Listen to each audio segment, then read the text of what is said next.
Hey guys, NCS Fan 001 here, welcoming you to a special style video. So today, I have actually finished up everything left in Fallout 4. Why is there a Deathclaw here? Not cool, sir. Not cool. Okay, so yes, this is being recorded live, that's why I'm freaking out a little bit. Okay, so anyway, here today, now that I've finished up on Nuka World completely, finished up all the trophies, most of the like missions and side missions and stuff. I mean, there might be still a few side missions left, but finished up the main quest, finished all the trophies, did all that stuff already. So I think it's time for me to sort of give my final thoughts on this game, because this is a game that you guys that know me know that I've been waiting for 5 years, ever since New Vegas came out. So, well, I mean, not ever since New Vegas came out, ever since like the end of New Vegas, but it was always something I was anticipating and very ready for. So just sort of want to give all my sort of final thoughts on this game as a whole. So, for the actual, we're going to look at the main game first, as in the basic game, right out of the box. Was it good? Yes, it was very fun. I definitely enjoyed it, but is it quite to the level of some of the other games in the series? I don't think it's quite to the level of 3 or New Vegas in some ways. In some ways it is, like, there's a lot of good to it, but it definitely could have done better in a few aspects. And we're going to go over some of that now, so why can't I pick up the cigarettes? I wanted to sell them. I take a bunch of, like, junk and stuff because I like to take it back to the settlements, you know, build up my settlements a little bit more, try to build whatever I can. So, anyway, some of the good things about this, you know, just the size and scope of the world. The game's world is massive. There's so much to do, so many places to explore, tons of side missions.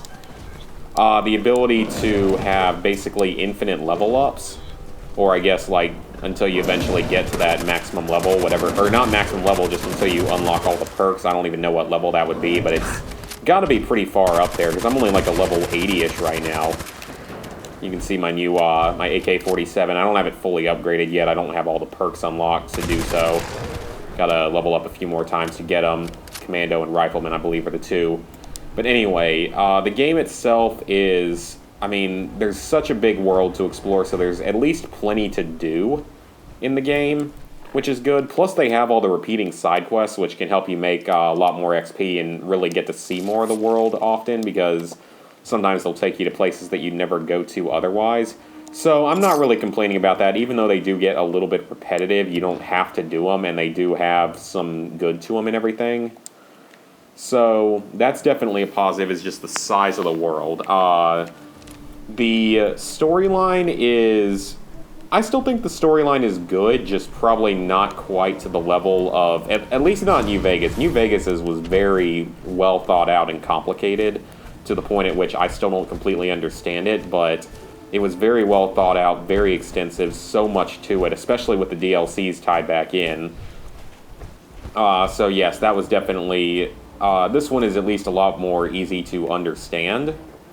I do like that they took the route of Fallout New Vegas with having multiple branching storylines and multiple different factions you can choose to work with. But you don't really have as much sort of decisions and freedom with that as you do in Fallout New Vegas, because with New Vegas, really, there's a lot more variability into which side quests you do and everything. Pretty much with this game, you can either be pretty much aligned with everyone up until sort of the end of the game, and I think I see power armor frame in there. Let's shoot that. Can I shoot that chain off? No? Actually, that's probably not a good idea to throw that in there, because apparently there's someone here. Is there... I don't know how to get in here, but anyway. So it's definitely a very, very solid storyline overall, just not quite to the level of, like, New Vegas. And then, of course, the whole idea of not having as much variability within the factions, because you can either pretty much be aligned with all of them up until the end, almost. Like, if you're aligned with the Minutemen, you can stay aligned with everyone except for the Institute. And if you're aligned with the if you're aligned with the Brotherhood of the Railroad, then it's like half and half. And if you're aligned with the Institute, you turn hostile to pretty much everyone. Although I think you can still be allied with the Minutemen. I gotta figure out how to get in here eventually. I'll probably come back here later. It's just kind of good to know that it's here. So that's all definitely a possibility. But then, like I said, it could have been done a little bit more like New Vegas, especially with more factions. Like, there could have been, 10 or 20 different factions like with New Vegas that you can get. Because, I mean, with New Vegas, if you play your cards right, you can get like 6 different factions supporting you going into the final battle. This game really doesn't work that way. It's a lot less complicated in that form. Along with that, the enemies and stuff, I like a lot of the new enemies and everything. I love the whole new setting. It's definitely one of the best settings in the series. Maybe not as good as Fallout 3, but definitely better than New Vegas, so they definitely did a good job with that. There's that Five Nights at Freddy's desk fan of death. Oh, funnel cake! I haven't seen that before. Cool. So, and moldy food and stuff. No perfectly preserved pie, though I found a piece of perfectly preserved pie here, so that's another advantage to this DLC, is that it has perfectly preserved pie. And I really like this DLC, but I'll get more into that later on. The graphics are certainly not the best out there, and I know a lot of people were complaining about that, but they really are not that bad, given how big this game is and how much there is to it. It's really not that bad of graphics. And I mean, if you look at it, yeah, it's not going to be up to the level of like Uncharted 4's graphics, but I mean, look at what Uncharted 4 is. It's not a giant open world like this intended for 100 hours of gameplay or more, which Uncharted 4 is a better game than this overall, I think, but that's a whole nother story. Anyway, so I would say don't complain too much about the graphics. I think they're pretty good for what the game is. Taking all this junk, gotta get more stuff to build up my settlements, even though I probably don't.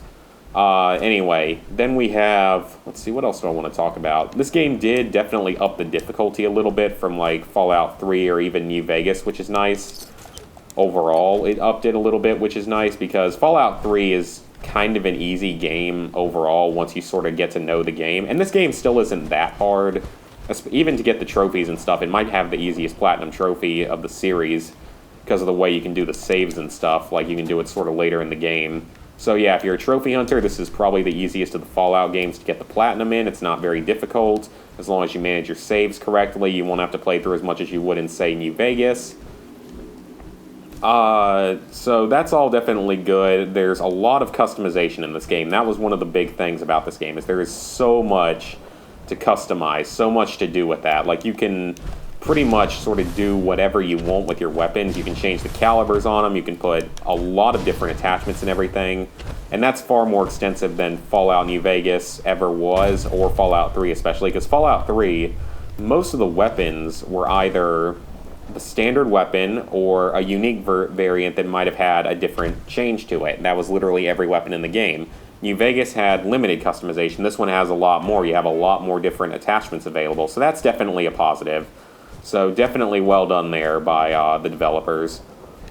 And then there's also a lot more to do with like companions and stuff. I was trying to think, but also you have the settlement construction, which was one of the biggest things about this game. And it's good, but there were definitely things that could have been done better. It's not really that well explained in the game how a lot of the settlement stuff works. It can be a little hard to figure out. You kind of have to figure it out on your own, or go online on like the wiki and stuff to even be able to figure a lot of that stuff out, because some of it is pretty complicated, especially like the wiring, like wiring up light boxes and TVs and power junctions and everything. It's all kind of complicated, and I don't even like fully understand it. I don't think a lot of people fully understand all of it. It takes a while to figure out. So do keep that in mind, that it's not really as well explained as it probably should be. But it's still really cool. Like, you can really build some cool stuff. And I might go back... oh, hello there. Bad Feral Ghoul. I'll probably go back to my main settlement of Sanctuary just so I can show you guys how extensive it is. And mine still isn't even to the level of a lot of people. I've got one settlement that's like totally vertical because it's a real small area, stuff like that. So overall, the main game is really good. It's really fun. There's a lot of content to it that you can play, even with the settlement construction not being perfect. You can do some really cool stuff, and it does extend really the amount of gameplay in the game because there's so many different things you can do with it. And then you can, get all the different settlements in the game because there's tons of them. There's like 20 or so different settlements that you can get back in the main wasteland. And that can take some time to get them all built up and everything, so at least it allows more content. So overall, I think the main game was done pretty well for the most part. It had a few shortcomings, but it wasn't it certainly was not a bad game in the slightest. I really enjoyed the game overall. I think I'll probably go to this location at some later time. I want to show you guys back in the regular Wasteland. So, yeah, it's, like I said, not perfect, but definitely far from bad. It was a lot of fun. Plus, also, this game functioned, technically speaking, much better than Fallout 3 or New Vegas ever did, but that was because I played them on PS3. I think they function better already on Xbox and even better on PC. But for me, it was definitely a step up from what I'm used to. So that was definitely an improvement. It hasn't crashed on me that many times. It actually, for the most part, it only crashed on me a few times while playing through and getting, like, everything else done. Even all the other DLCs. Like, about the only places that it crashed on me were Far Harbor and Nuka World for, like, more than 1 or 2 times in any given longer period of time. So really not too many technical issues. It is a little glitchy and stuff, but it's really not that big a deal. It's not enough to, like, ruin the game experience. So overall opinion of the actual main Fallout 4 game is very high. I would highly recommend it. I found it to be really a lot of fun. But there is something that I think Bethesda really messed up and kind of screwed us on, and that would be the DLC content. So there have been a lot of complaints over the past year about the DLC content. So for those of you who don't know, it started out at $30, which was a pretty reasonable price for it, even after seeing all the DLC. It was pretty reasonable. But then they randomly upped it to $50, claiming that they were going to bring in a lot more content, that they were going to definitely make it worth it. Well, they didn't do that at all. Because when you look at the DLC, you got 2 workshop DLCs that were 100% settlement construction based with additional stuff that you could do for your settlements. Nothing really all that special. Like, this is literally like what an entire DLC was this conveyor belt and builder machine. That was literally like an entire DLC. And then another entire DLC was other settlement construction that was pretty simple. This Nuka power armor is pretty freaking awesome, though. I still need to go back to Nuka World, though. I've got one more thing I need to do. I need to finish up the StarCore side quest so I can access some, like, rare power armor from that. But, like, this is my settlement. I did build it up pretty heavily. It's got multiple gun turret areas, traps, a lot of walls, a lot of power. Got everything from, like, all these terminals and sensors and everything. You got the radiation clearer. You got all this food back here. More than enough food ever. Plenty of water. I got the trading post area down there. The teleporter. A basketball court over here. I think it came out pretty well. But, like I said, now I kind of want to just mention about the DLCs is that those 2 DLCs were pretty pointless overall because they were just settlement construction based, and a lot of people weren't that big a fan of the settlement construction, and that was how you did a third of our season pass content, and those DLCs really should have been free, if we're being honest, because they were effectively just small expansions into the build menu, not really even that much. Like, Far Harbor, actually, I think unlocked just as much in the build section. Then you had Vault-Tec Workshop, which was, like, literally 90% the same thing. 90% settlement construction. And then about 10% of it was, like, a little narrative that took, like, an hour and a half to finish. So this was all, like, that second DLC was everything you see out here, all these cages. Which, that was very annoying to try to build all these. That took a while. And I also probably need to do some settlement construction around here for the rest of the video just to sort of build up this area and make it look more manageable. But yeah, that really wasn't the best set of DLCs because that DLC, like I said, was literally not much different from the other 2, just with a little bit of a narrative to it. So still not really extensive enough, I would say, to even warrant being priced. It probably should have also been a free DLC. So then you had Automatron. Automatron was a little bit better. It wasn't great, but it was a little bit better because there was a little bit more content to it. Because you got like a probably 3-hour-long narrative, so a little bit longer, plus the whole ability to make your own custom robots, which is a little more unique than some of the other DLCs did. But it's still not that much, and it probably was a little overpriced at $10. It probably could have been $5 and would have been a little bit more reasonable. Like, it was okay, but it wasn't great, and like I said, I don't know if it's quite worth that much money. So really, 4 of the 6 DLCs were either not really good or heavily focused on the settlement aspect.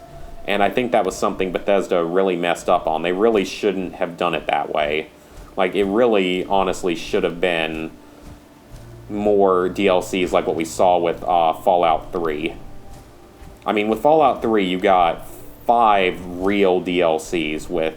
I mean, Operation Anchorage was really short, and Mothership Zeta was not necessarily short, but it was kind of a small area that you couldn't do too much exploration in.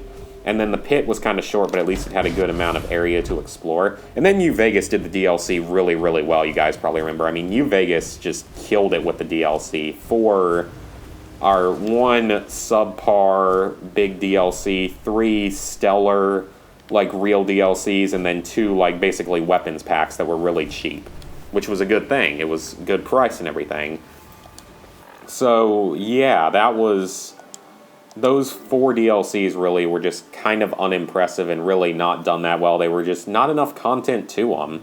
I would say if you're going to be getting this game nowadays, wait until you can get the Game of the Year edition so you can get it for like $60 for the whole game and all the DLC. That's a great deal. Then it's definitely worth it because the game itself is definitely fairly priced for what it is, but the DLC is not so much. Then there are 2 good DLCs, like real DLCs with Far Harbor, which is very reminiscent, though, of Point Lookout. It's not honestly that much different from Point Lookout, in my opinion.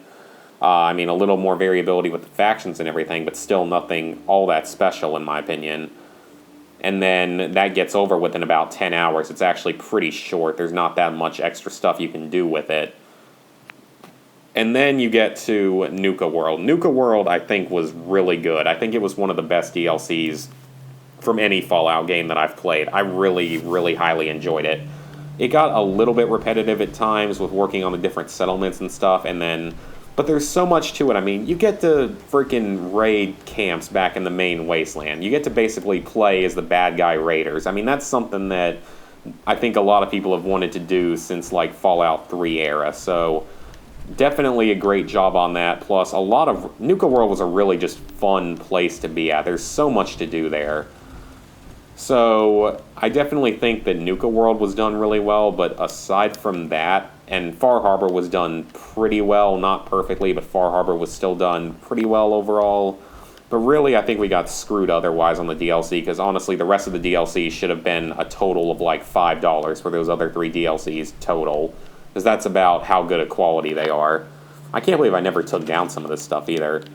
So that's just my opinion for all that. I don't know how you guys feel about it. I mean, yes, being able to do all the settlement construction is cool, but you shouldn't have focused your entire, like, 2/3 pretty much of your season pass content on settlement construction that half the people who played the game didn't even like.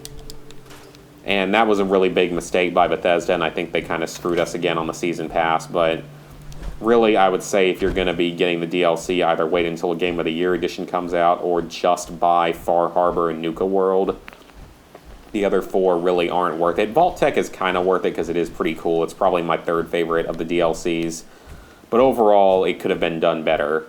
But as for, again, the main game, I think the main game was done very well. I greatly enjoyed playing through the main game. I will play through it again someday. I still plan to do a Let's Play of the game and all the DLCs. So I think that's going to be fun whenever that happens in the distant future. Well, maybe near, I don't know. And then we have like these little silly traps that they put in with one of the DLCs that really do like no damage to me and my power armor. And all these other like machine gun turrets and stuff. So I hope you guys enjoyed this video. I hope, I know it dragged on a little while. I know it wasn't perfectly laid out or anything, but like I said, I enjoyed the main game a lot. I think it was really well made, and I really enjoyed Far Harbor and Nuka World. Just the rest of the DLC was definitely a letdown. And there were a few letdowns to the main game. Again, the graphics are not perfect. They aren't as good as they probably could have been. And some parts of it aren't done quite as well as New Vegas or Fallout 3, but it's still a very solid game, very worth picking up overall. So I hope you guys enjoyed the video, and I will see you in the future.